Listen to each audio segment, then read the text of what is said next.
My name is Silence. Dr. John Silence. Case 1. A Psychical Invasion. Act 2.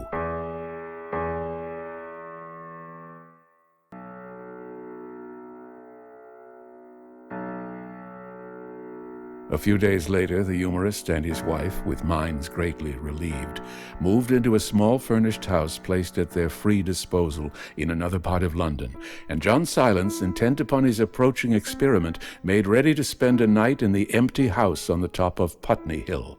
Only 2 rooms were prepared for occupation, the study on the ground floor and the bedroom immediately above it. All other doors were to be locked, and no servant was to be left in the house. The motor had orders to call for him at 9 o'clock the following morning. And, meanwhile, his secretary had instructions to look up the past history and associations of the place and learn everything he could concerning the character of former occupants, recent or remote.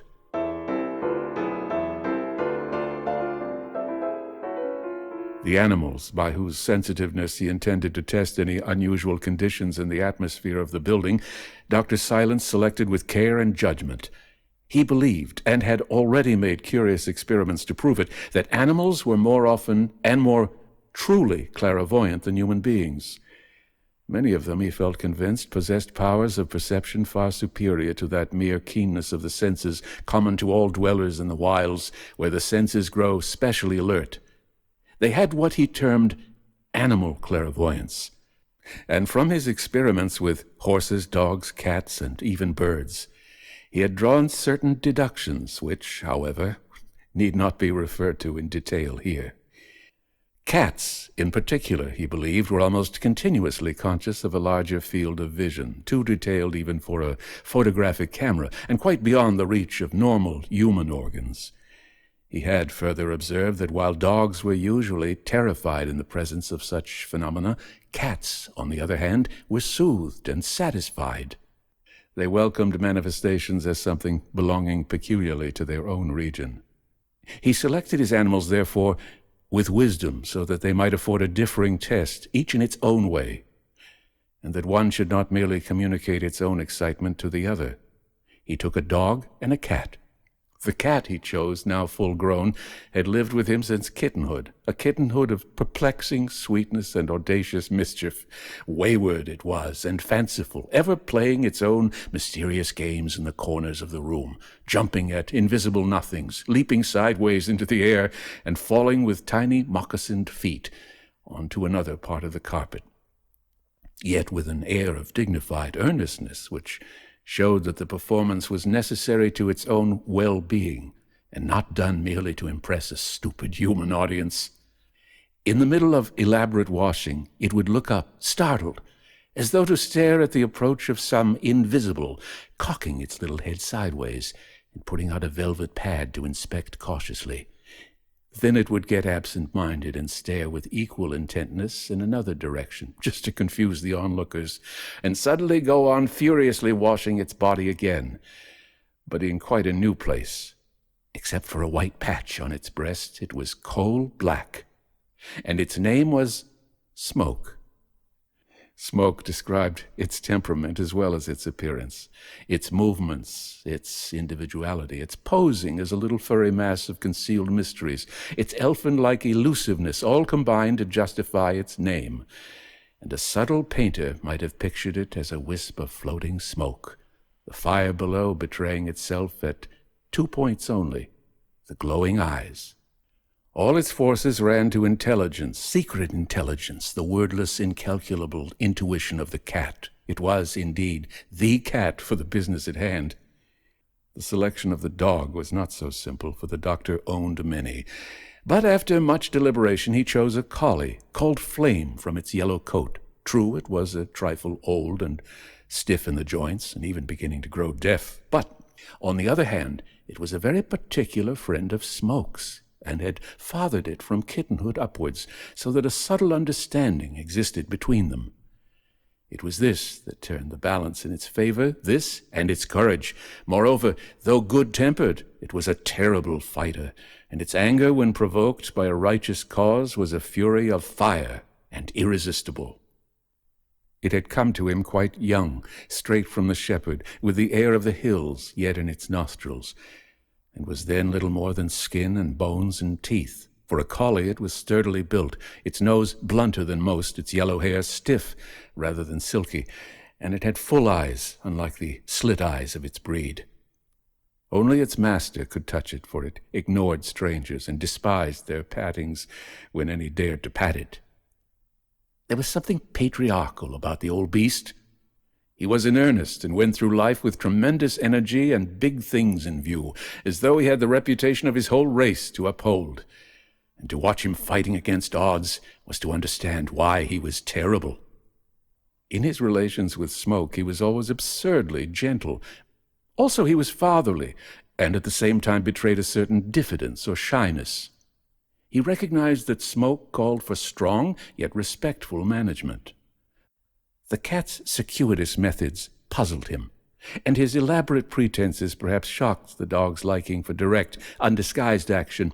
Yet while he failed to comprehend these tortuous feline mysteries, he was never contemptuous or condescending, and he presided over the safety of his furry black friend somewhat as a father, loving but intuitive, might superintend the vagaries of a wayward and talented child. And, in return, Smoke rewarded him with exhibitions of fascinating and audacious mischief. And these brief descriptions of their characters are necessary for the proper understanding of what subsequently took place. With Smoke sleeping in the folds of his fur coat, and the collie lying watchful on the seat opposite, John Silence went down in his motor after dinner on the night of November 15th. And the fog was so dense that they were obliged to travel at quarter speed the entire way. The first thing Dr. Silence did was to lock up Smoke in the study with a saucer of milk before the fire, and then make a search of the house with Flame. The dog ran cheerfully behind him all the way, while he tried the doors of the other rooms to make sure they were locked. He nosed about into corners and made little excursions on his own account. His manner was expectant. He knew there must be something unusual about the proceeding, because it was contrary to the habits of his whole life not to be asleep at this hour on the mat in front of the fire.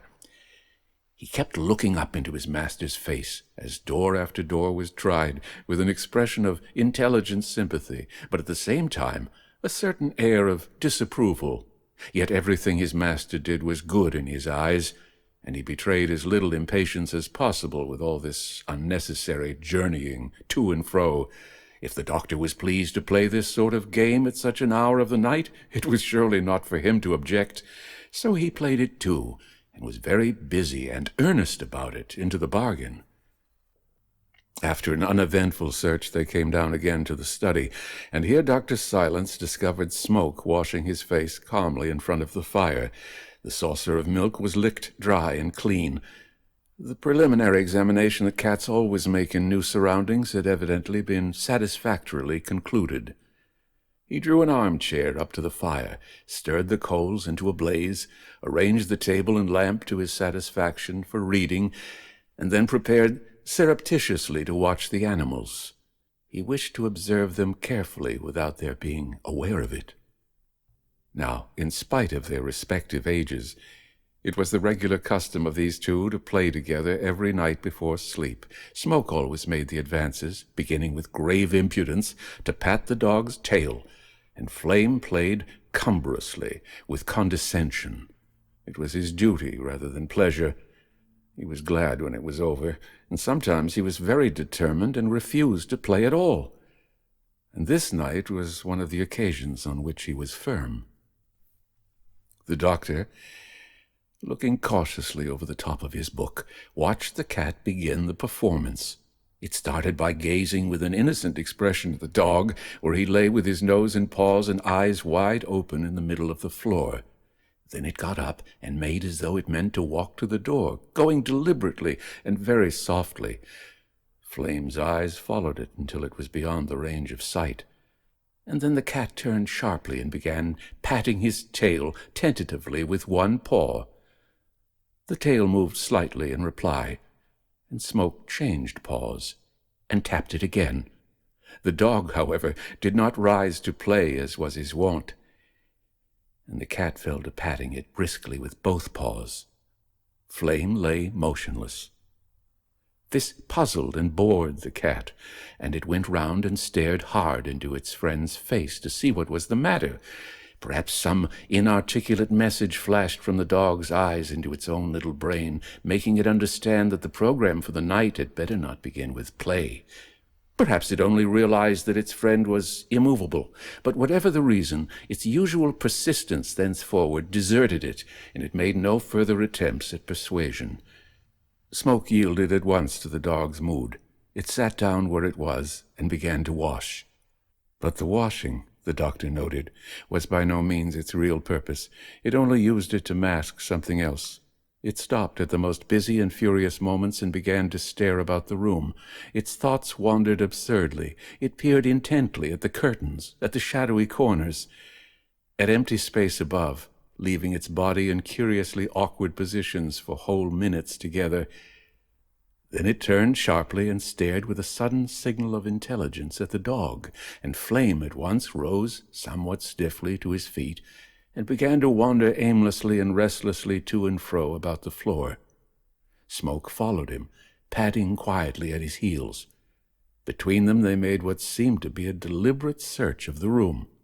And here, as he watched them, noting carefully every detail of the performance over the top of his book, yet making no effort to interfere, it seemed to the doctor that the first beginnings of a faint distress betrayed themselves in the collie, and in the cat the stirrings of a vague excitement. He observed them closely. The fog was thick in the air, and the tobacco smoke from his pipe added to its density. The furniture at the far end stood mistily, and where the shadows congregated in hanging clouds under the ceiling, it was difficult to see clearly at all. The lamplight only reached to a level of 5 feet from the floor, above which came layers of comparative darkness, so that the room appeared twice as lofty as it actually was. By means of the lamp and the fire, however, the carpet was everywhere clearly visible. The animals made their silent tour of the floor, sometimes the dog leading, sometimes the cat. Occasionally they looked at one another as though exchanging signals, and once or twice, in spite of the limited space, he lost sight of one or other among the fog and the shadows. Their curiosity, it appeared to him, was something more than the excitement lurking in the unknown territory of a strange room, yet, so far, it was impossible to test this, and he purposely kept his mind quietly receptive lest the smallest mental excitement on his part should communicate itself to the animals and thus destroy the value of their independent behavior. They made a very thorough journey, leaving no piece of furniture unexamined or unsmelt. Flame led the way, walking slowly with lowered head, and Smoke followed demurely at his heels, making a transparent pretense of not being interested, yet missing nothing. And at length they returned, the old collie first, and came to rest on the mat before the fire. Flame rested his muzzle on his master's knee, smiling beatifically while he patted the yellow head and spoke his name, and Smoke, coming a little later, pretending he came by chance, looked from the empty saucer to his face, lapped up the milk when it was given him to the last drop, and then sprang upon his knees and curled round for the sleep it had fully earned and intended to enjoy. Silence descended upon the room. Only the breathing of the dog upon the mat came through the deep stillness, like the pulse of time marking the minutes, and the steady drip, drip of the fog outside upon the window ledges dismally testified to the inclemency of the night beyond, and the soft crashings of the coals as the fire settled down into the grate became less and less audible as the fire sank and the flames resigned their fierceness. It was now well after 11 o'clock, and Dr. Silence devoted himself again to his book. He read the words on the printed page and took in their meaning superficially, yet without starting into life the correlations of thought and suggestion that should accompany interesting reading. Underneath, all the while, his mental energies were absorbed in watching, listening, waiting for what might come. He was not over-sanguine himself, yet he did not wish to be taken by surprise. Moreover, the animals, his sensitive barometers, had incontinently gone to sleep. After reading a dozen pages, however, he realized that his mind was really occupied in reviewing the features of Pender's extraordinary story, and that it was no longer necessary to steady his imagination by studying the dull paragraphs detailed in the pages before him. He laid down his book accordingly, and allowed his thoughts to dwell upon the features of the case. Speculations as to the meaning, however, he rigorously suppressed, knowing that such thoughts would act upon his imagination like wind upon the glowing embers of a fire. As the night wore on, the silence grew deeper and deeper, and only at rare intervals he heard the sound of wheels on the main road 100 yards away, where the horses went at a walking pace owing to the density of the fog. The echo of pedestrian footsteps no longer reached him. The clamor of occasional voices no longer came down the side street. The night, muffled by fog, shrouded by veils of ultimate mystery, hung about the haunted villa like a doom. Nothing in the house stirred. Stillness, in a thick blanket, lay over the upper stories. Only the mist in the room grew more dense, he thought, and the damp cold more penetrating. Certainly from time to time he shivered. The collie, now deep in slumber, moved occasionally, grunted, sighed, or twitched his legs in dreams. Smoke lay on his knees, a pool of warm black fur, only the closest observation detecting the movement of his sleek sides. It was difficult to distinguish exactly where his head and body joined in that circle of glistening hair. Only a black satin nose and a tiny tip of pink tongue betrayed the secret. Dr. Silence watched him and felt comfortable. The collie's breathing was soothing. The fire was well built and would burn for another 2 hours without attention. He was not conscious of the least nervousness. He particularly wished to remain in his ordinary and normal state of mind and to force nothing. If sleep came naturally, he would let it come, and even welcome it.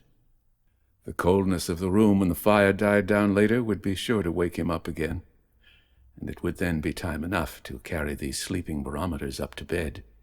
From various psychic premonitions he knew quite well that the night would not pass without adventure, but he did not wish to force its arrival, and he wished to remain normal and let the animals remain normal, so that, when it came, it would be unattended by excitement or by any straining of the attention. Many experiments had made him wise, and for the rest he had no fear. Accordingly, after a time, he did fall asleep as he had expected, and the last thing he remembered before oblivion slipped over his eyes like soft wool was the picture of Flame stretching all 4 legs at once and sighing noisily as he sought a more comfortable position for his paws and muzzle upon the mat. It was a good deal later when he became aware that a weight lay upon his chest and that something was penciling over his face and mouth. A soft touch on the cheek woke him. Something was patting him. He sat up with a jerk and found himself staring straight into a pair of brilliant eyes, half green, half black. Smoke's face lay level with his own, and the cat had climbed up with its front paws upon his chest. The lamp had burned low, and the fire was nearly out, yet Dr. Silence saw in a moment that the cat was in an excited state. It kneaded with its front paws into his chest, shifting from one to the other. He felt them prodding against him. It lifted a leg very carefully and patted his cheek gingerly. Its fur, he saw, was standing ridgewise upon its back. The ears were flattened back somewhat. The tail was twitching sharply. The cat, of course, had wakened him with a purpose, and the instant he realized this, he set it upon the arm of the chair and sprang up with a quick turn to face the empty room behind him. By some curious instinct, his arms of their own accord assumed an attitude of defense in front of him, as though to ward off something that threatened his safety. Yet nothing was visible. Only shapes of fog hung about rather heavily in the air, moving slightly to and fro. His mind was now fully alert, and the last vestiges of sleep gone. He turned the lamp higher and peered about him. Two things he became aware of at once. One, that Smoke, while excited, was pleasurably excited. The other, that the collie was no longer visible upon the mat at his feet. He had crept away to the corner of the wall farthest from the window, and lay watching the room with wide-open eyes, in which lurked plainly something of alarm.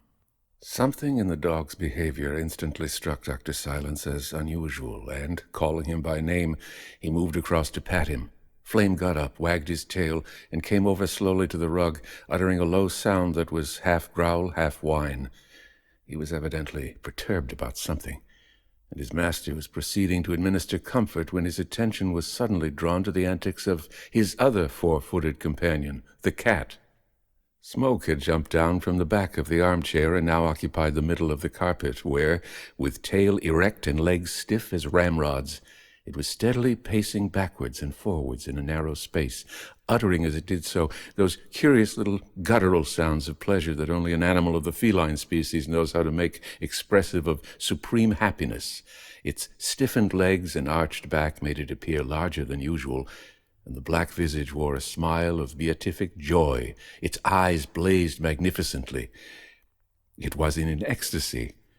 At the end of every few paces it turned sharply and stalked back again along the same line, padding softly and purring like a roll of little muffled drums. It behaved precisely as though it were rubbing against the ankles of someone who remained invisible. A thrill ran down the doctor's spine as he stood and stared. His experiment was growing interesting at last.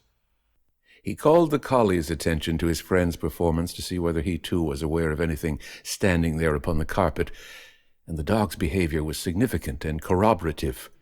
He came as far as his master's knees, and then stopped dead, refusing to investigate closely. In vain Dr. Silence urged him. He wagged his tail, whined a little, and stood in a half-crouching attitude, staring alternately at the cat and at his master's face.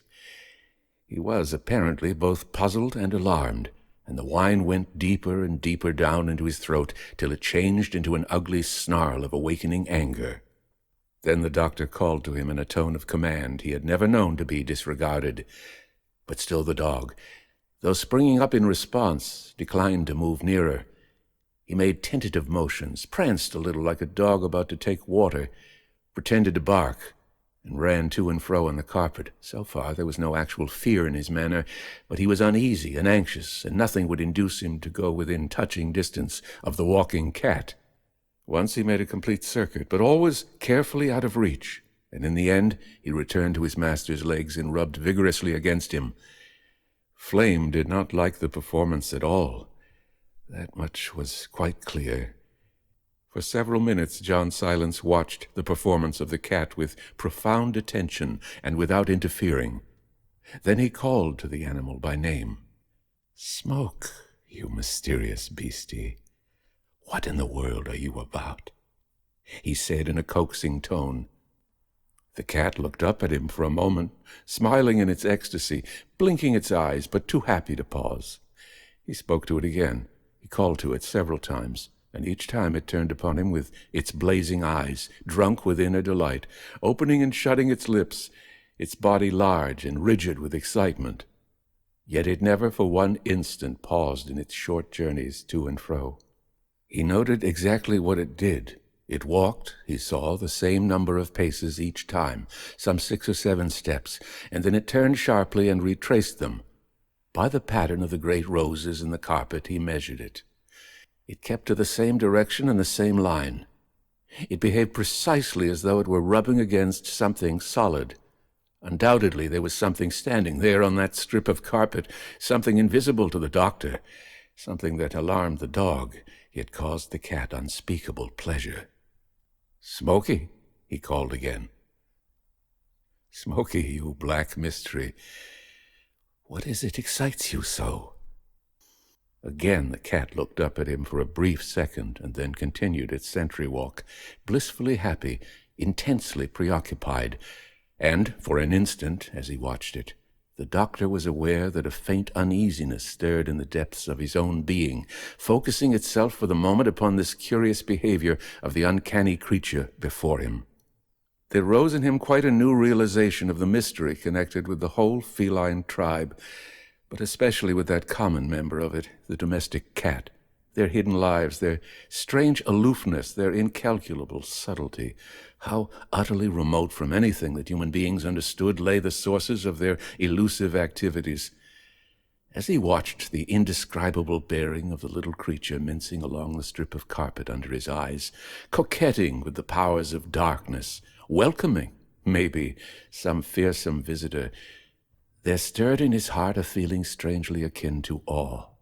Its indifference to humankind, its serene superiority to the obvious, struck him forcibly with fresh meaning. So remote, so inaccessible seemed the secret purposes of its real life, so alien to the blundering honesty of other animals. Its absolute poise of bearing brought into his mind the opium-eater's words that no dignity is perfect which does not at some point ally itself with the mysterious. And he became suddenly aware that the presence of the dog in this foggy, haunted room on the top of Putney Hill was uncommonly welcome to him. He was glad to feel that Flame's dependable personality was with him. The savage growling at his heels was a pleasant sound. He was glad to hear it. That marching cat made him uneasy. Finding that Smoke paid no further attention to his words, the doctor decided upon action. Would it rub against his leg, too? He would take it by surprise and see. He stepped quickly forward and placed himself upon the exact strip of carpet where it walked. But no cat is ever taken by surprise. The moment he occupied the space of the intruder, setting his feet on the woven roses midway in the line of travel, Smoke suddenly stopped purring and sat down. It lifted up its face with the most innocent stare imaginable of its green eyes. He could have sworn it laughed. It was a perfect child again.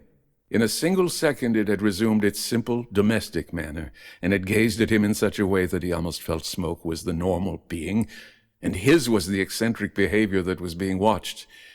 It was consummate, the manner in which it brought about this change so easily and quickly. Superb little actor!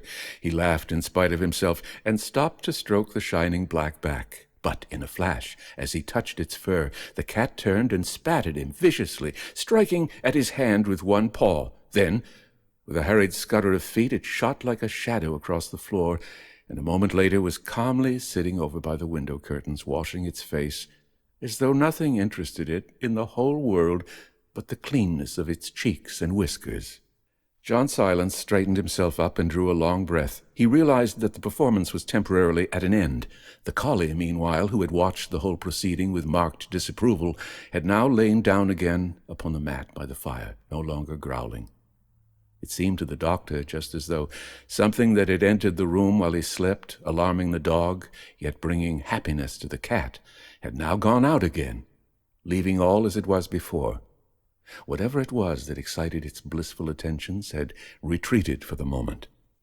He realized this intuitively. Smoke evidently realized it too, for presently he deigned to march back to the fireplace and jump upon his master's knees. Dr. Silence, patient and determined, settled down once more to his book. The animals soon slept. The fire blazed cheerfully, and the cold fog from outside poured into the room through every available chink and cranny. For a long time silence and peace reigned in the room, and Dr. Silence availed himself of the quietness to make careful notes of what had happened. He entered for future use in other cases an exhaustive analysis of what he had observed, especially with regard to the effect upon the two animals. It is impossible here, nor would it be intelligible to the reader unversed in the knowledge of the region known to a scientifically trained psychic like Dr. Silence, to detail these observations. But to him it was clear up to a certain point, and for the rest he must still wait and watch. So far, at least, he realized that while he slept in the chair, that is, while his will was dormant, the room had suffered intrusion from what he recognized as an intensely active force, and might later be forced to acknowledge as something more than merely a blind force. namely a distinct personality. So far, it had affected himself scarcely at all, but it acted directly upon the simpler organisms of the animals. It stimulated keenly the centers of the cat's psychic being, inducing a state of instant happiness, intensifying its consciousness, probably in the same way a drug or stimulant intensifies that of a human being, whereas it alarmed the less sensitive dog, causing it to feel a vague apprehension and distress. His own sudden action and exhibition of energy had served to disperse it temporarily, yet he felt convinced, the indications were not lacking even while he sat there making notes, that it still remained near him, conditionally, if not spatially, and was, as it were, gathering force for a second attack. And further, he intuitively understood that the relations between the two animals had undergone a subtle change, that the cat had become immeasurably superior, confident, sure of itself in its own peculiar region, whereas Flame had been weakened by an attack he could not comprehend and knew not how to reply to. Though not yet afraid, he was defiant, ready to act against a fear that he felt to be approaching. He was no longer fatherly and protective towards the cat. Smoke held the key to the situation, and both he and the cat knew it. Thus, as the minutes passed, John Silence sat and waited, keenly on the alert, wondering how soon the attack would be renewed, and at what point it would be diverted from the animals and directed upon himself. The book lay on the floor beside him. His notes were complete. With one hand on the cat's fur, and the dog's front paws resting against his feet, the three of them dozed comfortably before the hot fire while the night wore on and the silence deepened towards midnight. It was well after 1 o'clock in the morning when Dr. Silence turned the lamp out and lighted the candle preparatory to going to bed. Then Smoke suddenly woke with a loud, sharp purr and sat up. It neither stretched, washed, nor turned. It listened, and the doctor, watching it, realized that a certain indefinable change had come about that very moment in the room. A swift readjustment of the forces within the four walls had taken place, a new disposition of their personal equations. The balance was destroyed, the former harmony gone. Smoke, most sensitive of barometers, had been the first to feel it, but the dog was not slow to follow suit. For on looking down, he noted that Flame was no longer asleep. He was lying with his eyes wide open, and that same instant he sat up on his great haunches and began to growl. Dr. Silence was in the act of taking the matches to relight the lamp, when an audible movement in the room behind made him pause. Smoke leaped down from his knee and moved forward a few paces across the carpet. Then it stopped and stared fixedly, and the doctor stood up on the rug to watch. As he rose, the sound was repeated, and he discovered that it was not in the room as he first thought, but outside, and that it came from more directions than one.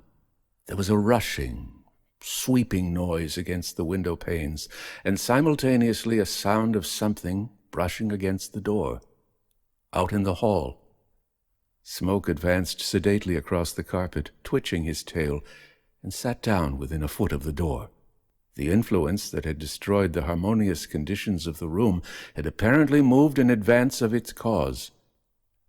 Clearly something was about to happen.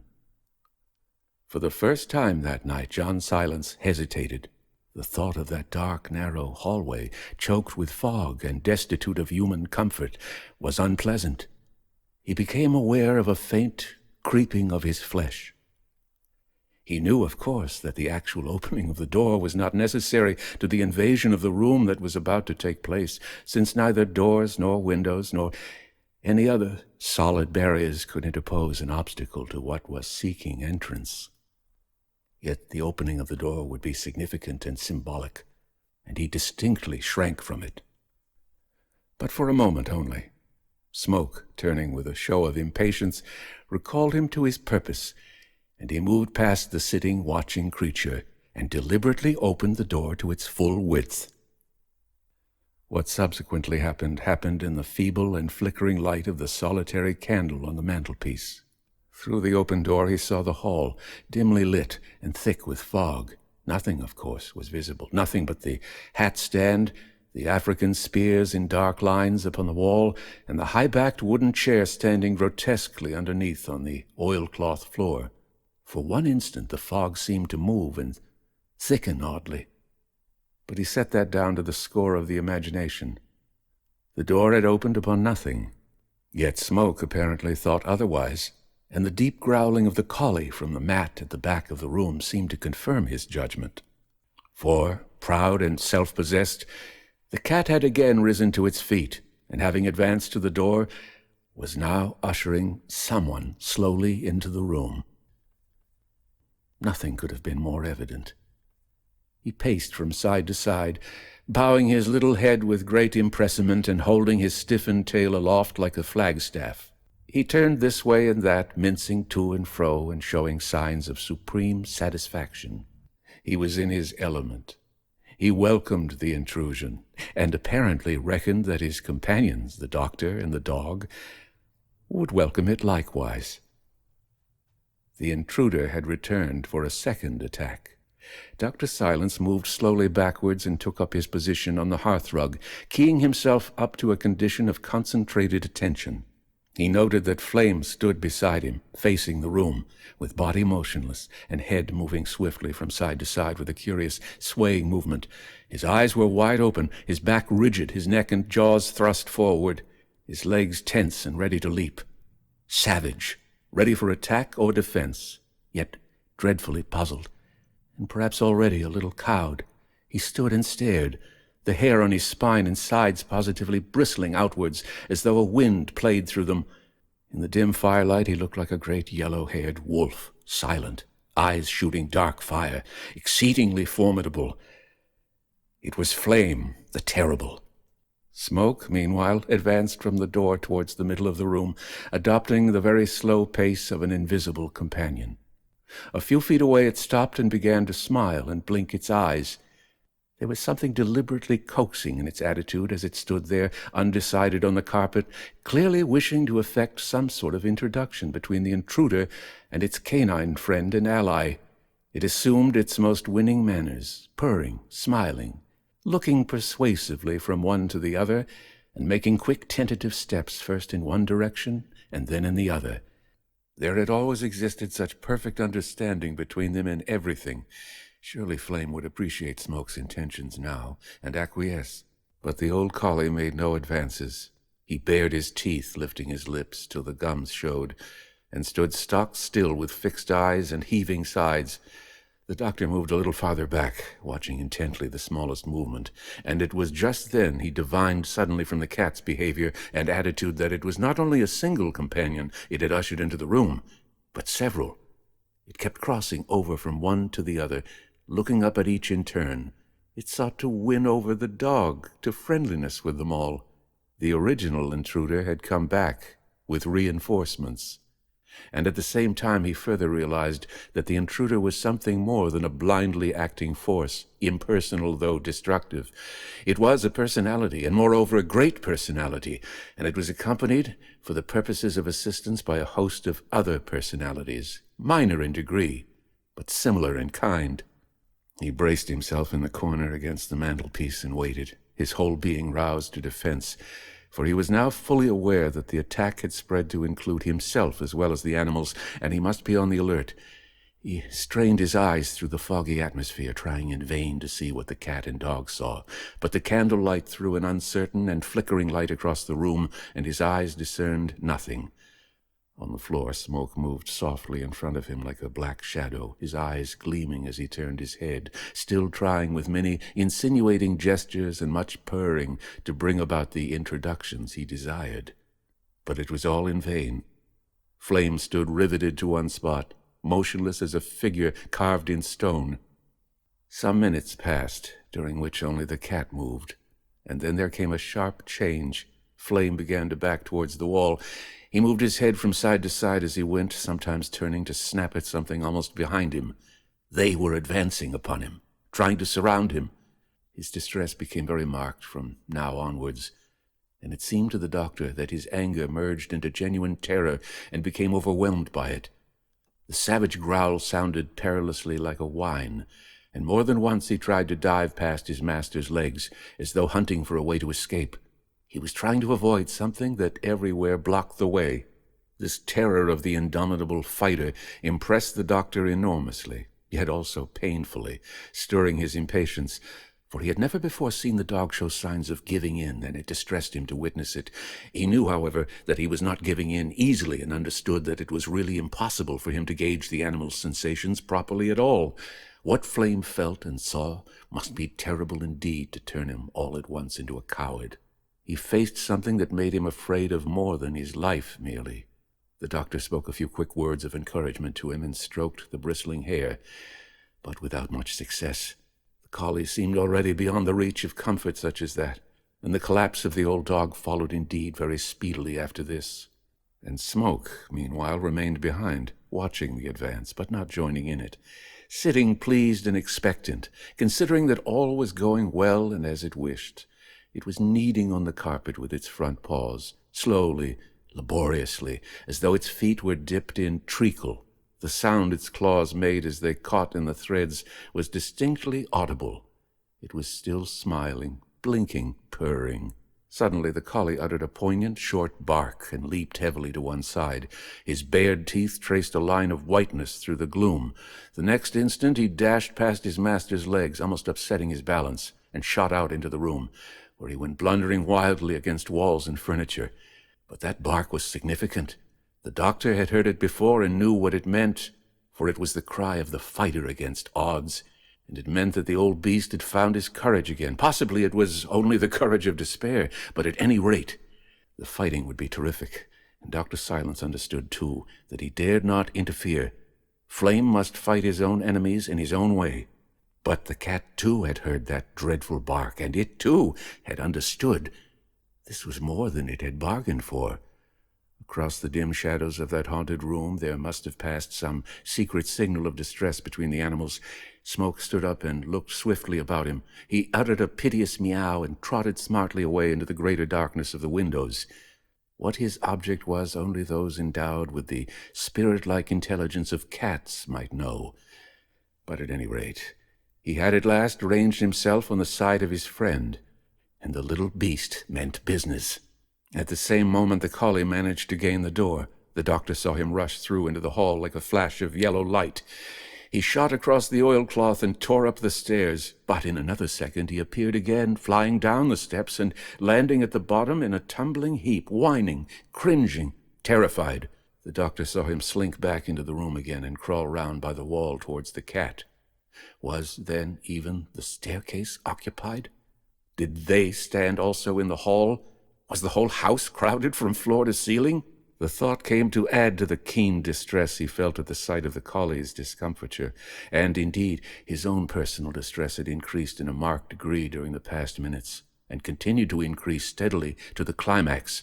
He recognized that the drain on his own vitality grew steadily, and that the attack was now directed against himself even more than against the defeated dog and the too much deceived cat. It all seemed so rapid and uncalculated after that, the events that took place in this little modern room at the top of Putney Hill between midnight and sunrise, that Dr. Silence was hardly able to follow and remember it at all. It came about with such uncanny swiftness and terror. The light was so uncertain, the movements of the black cat so difficult to follow on the dark carpet, and the doctor himself so weary and taken by surprise, that he found it almost impossible to observe accurately or to recall afterwards precisely what it was he had seen, or in what order the incidents had taken place. He never could understand what defect of vision on his part made it seem as though the cat had duplicated itself at first, and then increased indefinitely, so that there were at least a dozen of them darting silently about the floor, leaping softly onto the chairs and tables, passing like shadows from the open door to the end of the room, all black as sin, with brilliant green eyes, flashing fire in all directions. It was like the reflections from a score of mirrors placed round the walls at different angles. Nor could he make out at the time why the size of the room seemed to have altered, grown much larger, and why it extended away behind him, where ordinarily the wall should have been. The snarling of the enraged and terrified collie sounded sometimes so far away, The ceiling seemed to have raised itself so much higher than before, and much of the furniture had changed in appearance and shifted marvelously. It was all so confused and confusing, as though the little room he knew had become merged and transformed into the dimensions of quite another chamber that came to him, with its host of cats and its strange distances, in a sort of vision. But these changes came about a little later, and at a time when his attention was so concentrated upon the proceedings of Smoke and the Collie that he only observed them, as it were, subconsciously. And the excitement, the flickering candlelight, the distress he felt for the Collie, and the distorting atmosphere of fog were the poorest possible allies to careful observation. At first he was only aware that the dog was repeating his short, dangerous bark from time to time, snapping viciously at empty air, a foot or so from the ground. Once, indeed, he sprang upwards and forwards, working furiously with teeth and paws, and with a noise like wolves fighting, but only to dash back the next minute against the wall behind him. Then, after lying still for a bit, he rose to a crouching position as though to spring again, snarling horribly and making short half-circles with lowered head. And Smoke, all the while, meowed piteously by the window, as though trying to draw the attack upon himself. Then it was that the rush of the whole dreadful business seemed to turn aside from the dog and direct itself upon his own person. The Collie had made another spring and fallen back with a crash into the corner, where he made noise enough in his savage rage to waken the dead before he fell to whining, and then finally lay still. And directly afterwards the doctor's own distress became intolerably acute. He made a half-movement forward to come to the rescue, when a veil that was denser than mere fog seemed to drop down over the scene, draping room, walls, animals, and fire in a mist of darkness, and folding also about his own mind. Other forms moved silently across the field of vision, forms that he recognized from previous experiments and welcomed not. Unholy thoughts began to crowd into his brain. Sinister suggestions of evil presented themselves seductively. Ice seemed to settle about his heart, and his mind trembled. He began to lose memory of his identity, of where he was, of what he ought to do. The very foundations of his strength were shaken. His will seemed paralyzed. And it was then that the room filled with this horde of cats, all dark as the night, all silent, all with lamping eyes of green fire. The dimensions of the place altered and shifted. He was in a much larger space. The whining of the dog sounded far away, and all about him the cats flew busily to and fro, silently playing their tearing, rushing game of evil, weaving the pattern of their dark purpose upon the floor. He strove hard to collect himself and remember the words of power he had made use of before in similar dread positions where his dangerous practice had sometimes led. But he could recall nothing consecutively. A mist lay over his mind and memory. He felt dazed and his forces scattered. The deeps within were too troubled for healing power to come out of them. It was glamour, of course, he realized afterwards, the strong glamour thrown upon his imagination by some powerful personality behind the veil.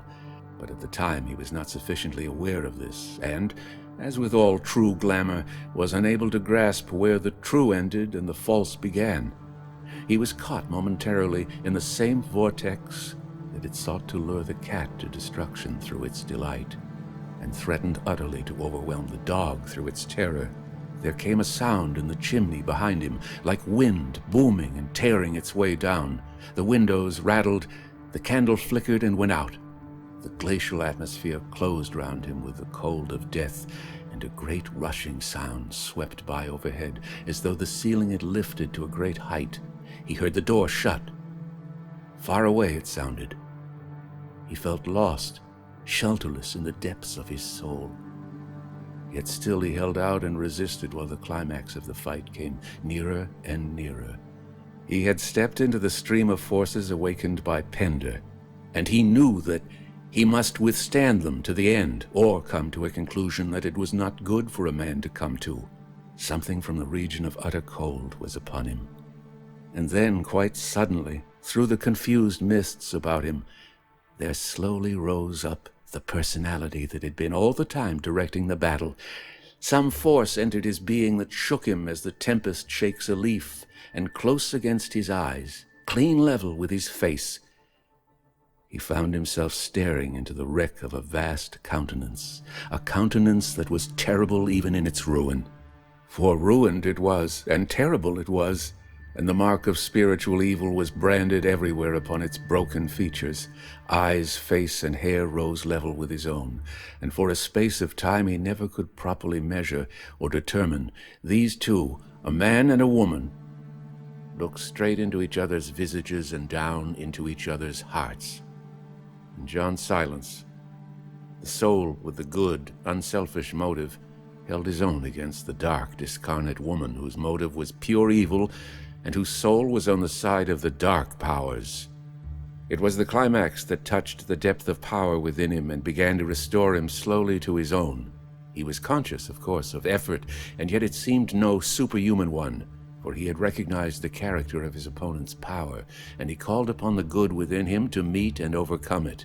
The inner forces stirred and trembled in response to his call. But they did not at first come readily, as was their habit, for under the spell of glamour they had already been diabolically lulled into inactivity. But come they eventually did, rising out of the inner spiritual nature he had learned with so much time and pain to awaken to life, and power and confidence came with them. He began to breathe deeply and regularly, and at the same time to absorb into himself the forces opposed to him, and to turn them to his own account. By ceasing to resist and allowing the deadly stream to pour into him unopposed, he used the very power supplied by his adversary, and thus enormously increased his own. For this spiritual alchemy he had learned. He understood that force ultimately is everywhere one and the same. It is the motive behind that makes it good or evil, and his motive was entirely unselfish. He knew, provided he was not first robbed of self-control, how vicariously to absorb these evil radiations into himself and change them magically into his own good purposes. And since his motive was pure and his soul fearless, they could not work him harm. Thus he stood in the main stream of evil unwittingly attracted by Pender, deflecting its course upon himself, and after passing through the purifying filter of his own unselfishness, these energies could only add to his store of experience, of knowledge, and therefore of power, and as his self-control returned to him, he gradually accomplished this purpose, even though trembling while he did so. Yet the struggle was severe, and in spite of the freezing chill of the air, the perspiration poured down his face.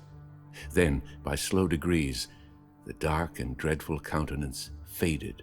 The glamour passed from his soul. The normal proportions returned to walls and ceiling. The forms melted back into the fog, and the whirl of rushing shadow cats disappeared whence they came.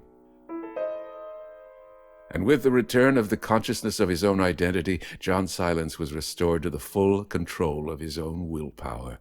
In a deep, modulated voice he began to utter certain rhythmical sounds that slowly rolled through the air like a rising sea, filling the room with powerful vibratory activities that whelmed all irregularities of lesser vibrations in its own swelling tone. He made certain signals, gestures, and movements at the same time.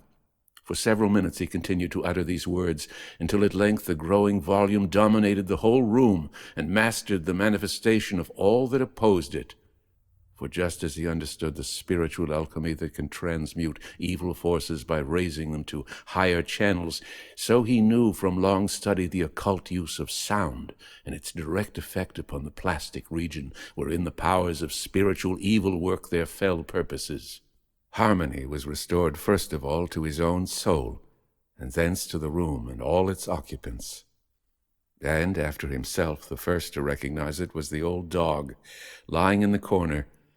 Flame began suddenly uttering sounds of pleasure, that something between a growl and a grunt that dogs make upon being restored to their master's confidence. Dr. Silence heard the thumping of the collie's tail against the ground, and the grunt and the thumping touched the depth of affection in the man's heart, and gave him some inkling of what agonies the dumb creature had suffered.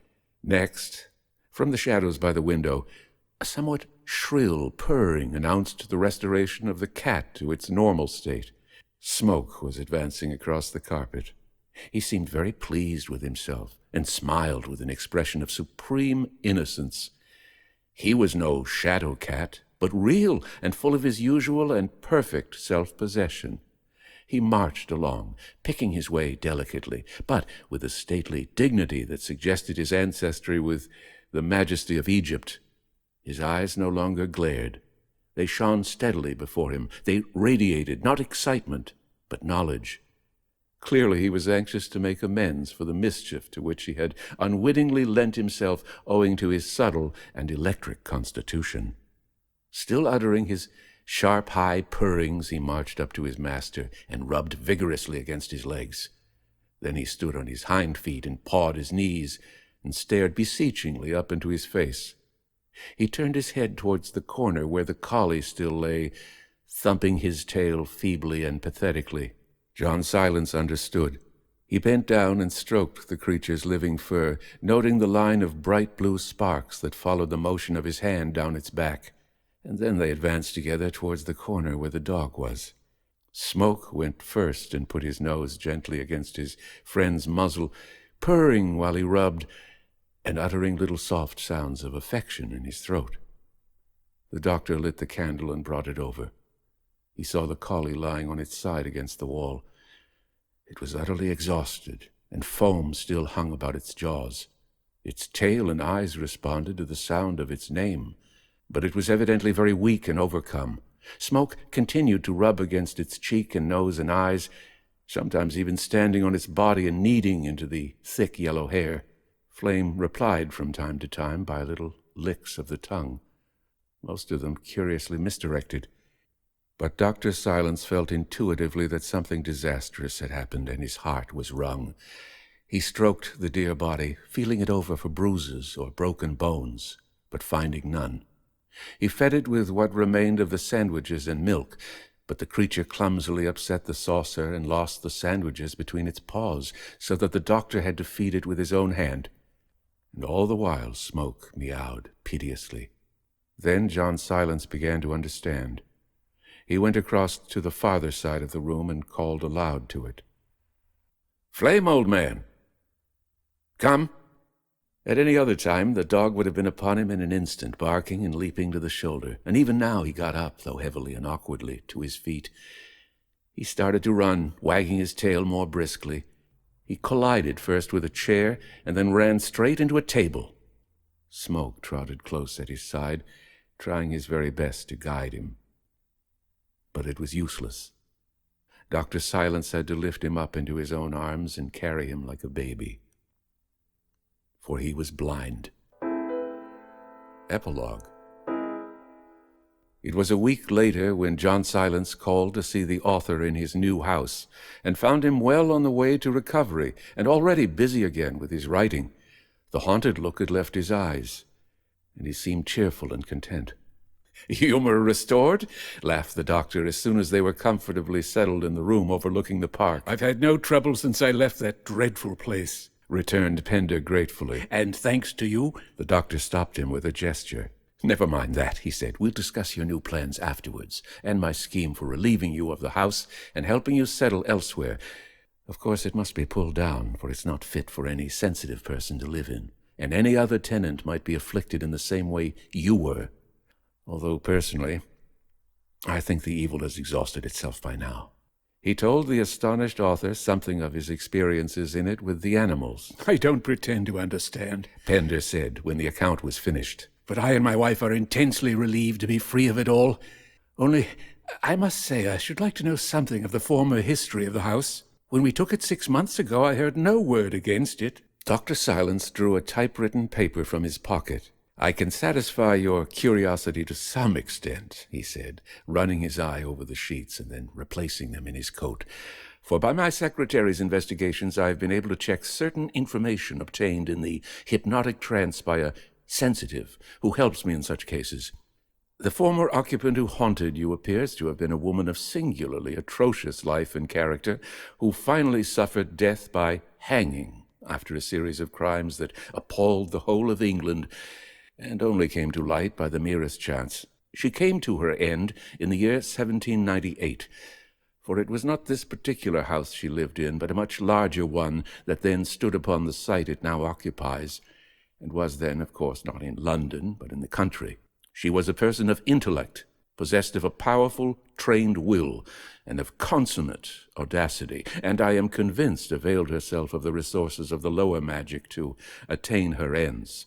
This goes far to explain the virulence of the attack upon yourself and why she is still able to carry on after death the evil practices that formed her main purpose during life. You think that after death a soul can still consciously direct? Gasped the author. I think, as I told you before, that the forces of a powerful personality may still persist after death in the line of their original momentum, replied the doctor, and that strong thoughts and purposes can still react upon suitably prepared brains long after their originators have passed away. If you knew anything of magic, he pursued, you would know that thought is dynamic, and that it may call into existence forms and pictures that may well exist for hundreds of years. For not far removed from the region of our human life is another region where floats the waste and drift of all the centuries, the limbo of the shells of the dead, a densely populated region crammed with horror and abomination of all descriptions,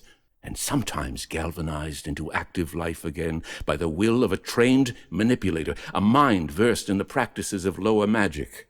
That this woman understood its vile commerce, I am persuaded, and the forces she set going during her life have simply been accumulating ever since, and would have continued to do so had they not been drawn down upon yourself, and afterwards discharged and satisfied through me. Anything might have brought down the attack, for besides drugs there are certain violent emotions, certain moods of the soul, certain spiritual fevers, if I may so call them, which directly open the inner being to a cognizance of this astral region I have mentioned. In your case it happened to be a peculiarly potent drug that did it. But now tell me, he added after a pause, handing to the perplexed author a pencil drawing he had made of the dark countenance that had appeared to him during the night on Putney Hill. Tell me if you recognize this face. Pender looked at the drawing closely, greatly astonished. He shuddered a little as he looked. Undoubtedly, he said. It is the face I kept trying to draw, dark, with the great mouth and jaw, and the drooping eye. That is the woman. Dr. Silence then produced from his pocketbook an old-fashioned woodcut of the same person which his secretary had unearthed from the records of the Newgate calendar. The woodcut and the pencil drawing were two different aspects of the same dreadful visage. The men compared them for some moments in silence. It makes me thank God for the limitations of our senses, said Pender quietly, with a sigh. Continuous clairvoyance must be a sore affliction.